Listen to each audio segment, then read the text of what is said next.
ये अहले दुनिया के दिलचस्प धोखे हैं। यहाँ किसी को किसी से मोहब्बत नहीं है। क्या मिल गई तुम्हें तुम्हारी मंजिल जिसके लिए तुमने मुझे छोड़ा था। मानता ही नहीं दिल तुम्हें भूलने को। तुम हाथ जोड़ते हैं वो पाँव पड़ता है।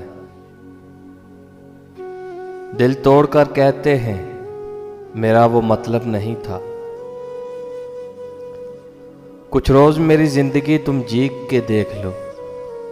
अगर तुम जी गए तो मुझे मार देना। आपनों से मुनाफकत करने वालों को मैंने हमेशा गैरों के पाँव में गिरते देखा। हमने अखलाक के शीशे में लहू पेश किया, फिर भी कुछ लोग मुनाफिक थे, मुनाफिक ही रहे।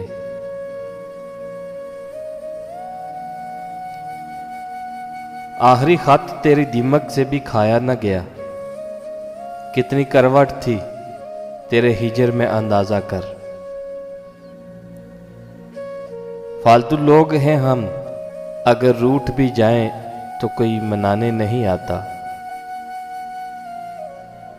बदलने पर मजबूर करते हैं लोग, वरना खुदा की कसम हम ऐसे तो नहीं थे। अपनी आवाज की खैरियत नहीं की उसने, मैंने चाहा भी मगर बात नहीं की उसने। दर्द देने का तुझे भी शौक था बहुत, फिर देख हमने भी सहने की इंतहा कर दी।